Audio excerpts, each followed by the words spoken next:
C'est ici le débrief, allez c'est parti, assieds-toi.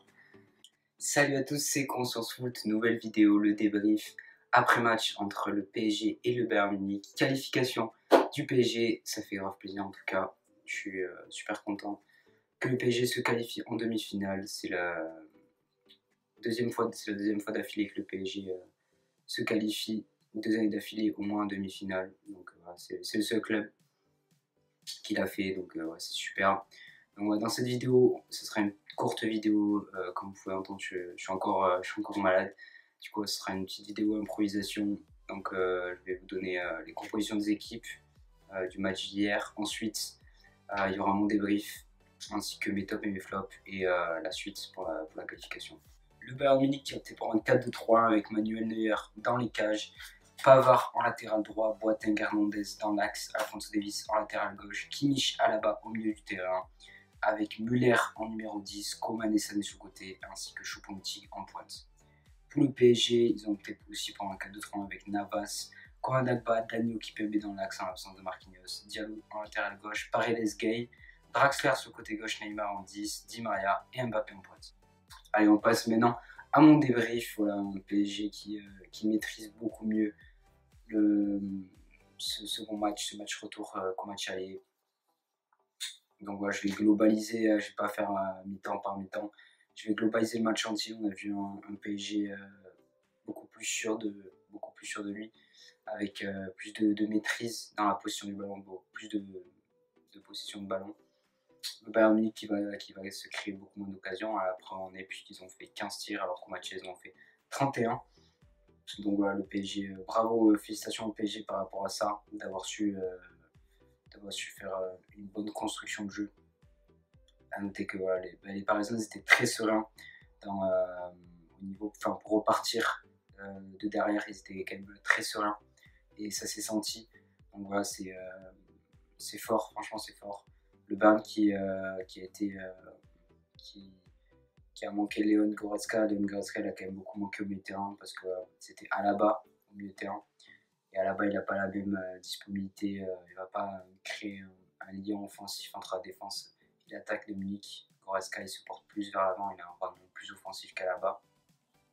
Ce qui n'a pas permis au Bayern d'avoir par exemple plus d'occasions.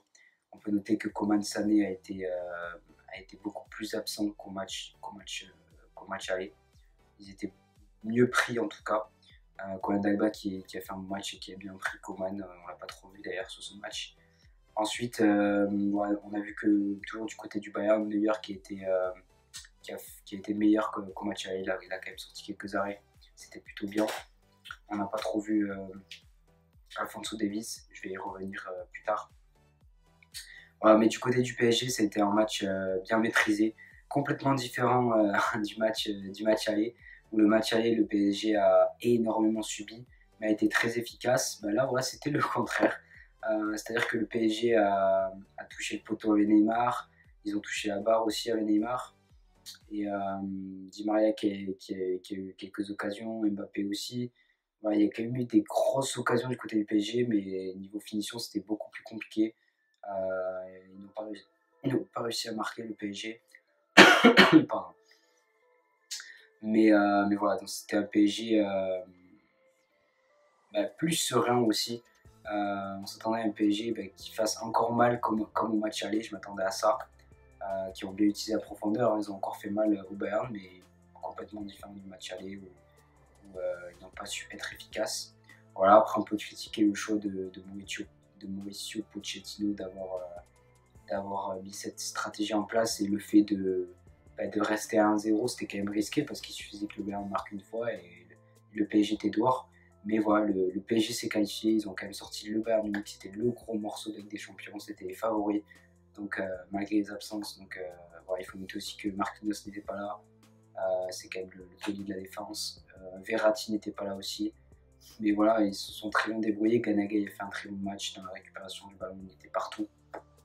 Il était excellent. Di Maria a fait un super match, comparément beaucoup mieux qu'au match aller. Paredes a fait du bien aussi dans cette forme d'agressivité d'agresser le porteur de balle. Ils étaient beaucoup moins, le Bayern était beaucoup moins haut sur le terrain. Et ben, on a bien vu, ce qui est logique, c'est que vu que le Bayern était moins haut, ben, le bloc de Paris était plus haut tout simplement. Voilà, Navas qui s'est illustré avec quelques arrêts. Et la défense du PSG qui était plutôt bonne. Mais voilà, le Bayern qui a manqué de créativité quand même. Avec un Kimmich moins à l'aise, plus de justesse technique. Koulibaly beaucoup moins précis. Müller, c'est un peu pareil. Donc, c'est une équipe du Bayern qui n'a pas su créer énormément d'occasions. Avec une équipe du PSG qui a tout simplement aussi grandi. On a senti une grande forme de solidarité pour le PSG avec quand vous voyez vos deux stars, Neymar et Mbappé, défendre, qui viennent bien défendre, c'est que il y a une certaine forme une fondation qui s'est créée, et c'est aussi grâce à Mauricio Pochettino qui a su mettre ça en place. Donc voilà, un grand match pour le PSG. On va passer donc maintenant à mes tops. Donc mon premier top, ça va être Gana Gueye. Voilà, comme je dis, Gana Gueye, il a fait la récupération du ballon, il était partout, un moteur.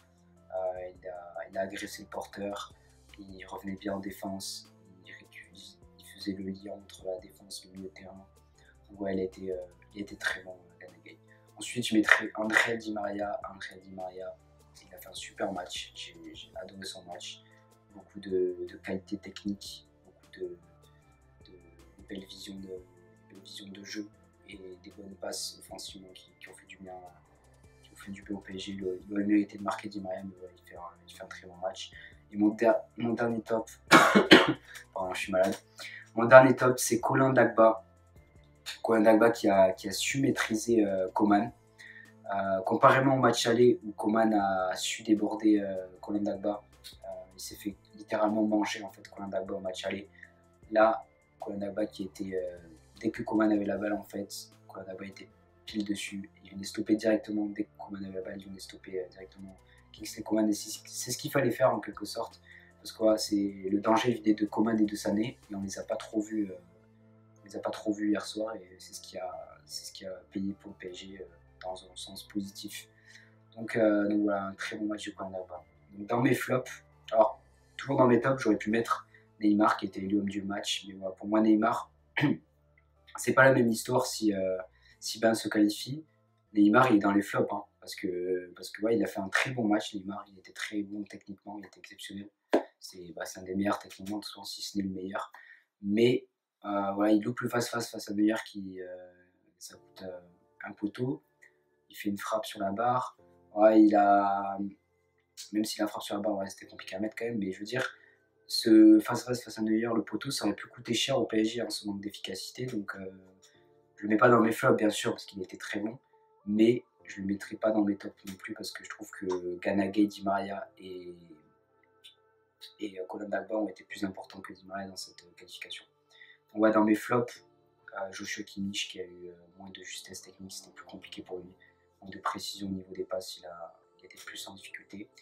Ensuite, je mettrai Leroy Sané. Leroy Sané, on l'a beaucoup moins vu qu'au match aller aussi. Moins de vivacité, moins de précision technique. Donc son face à Navas, au moins il la met à côté. Donc pas un très bon match de Leroy Sané. Alphonso Davies, c'est mon dernier flop. Il n'a pas trop apporté par rapport à sa vitesse. Il aurait pu plus apporter, c'est ce qu'on attend de lui, de prendre le côté et d'utiliser sa vitesse, et notamment aussi ses bons centres, mais il était en difficulté, il n'est pas passé, les défenseurs du PSG l'ont bien stoppé. Donc, pas un très bon match d'Alphonso Davies qui n'a pas trop apporté au Bayern Munich. Donc voilà, la qualification, qu'est-ce que j'en pense pour la suite du PSG?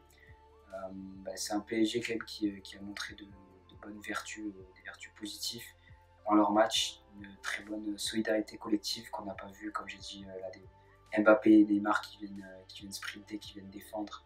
Ça, on l'a pas vu dans les années précédentes. On sent que le PSG a quand même passé un cap depuis le Final 8 à Lisbonne. Ça fait 2 saisons qui sont au moins en demi-finale. C'est la seule équipe qui sont allées 2 saisons d'affilée de Ligue des Champions en demi-finale. Donc voilà, le PSG qui a su maîtriser le Bayern Munich sans subir autant qu'au match aller. On sent que Pochettino l'a bien travaillé, même s'ils ont manqué d'efficacité et faudra faire attention, notamment pour les demi-finales contre City ou Dortmund, à être plus efficace pour ne pas. Tu peux quand même vite le payer cash, ce manque d'inefficacité, ça aurait pu être dangereux pour le PSG. Mais voilà, ils s'en sont bien sortis, ils ont montré des bonnes vertus collectives et ça sent bon quand même pour le PSG pour la suite. Donc voilà, j'espère que cette petite vidéo t'a plu. Désolé pour mon mal de gorge, ça s'entend, je sais. Mais voilà, je vais aussi investir dans un micro, le son sera aussi meilleur. Donc voilà, n'hésite pas à liker, partager, commenter. On se retrouve pour le débrief de Dortmund City. Allez, ciao ciao.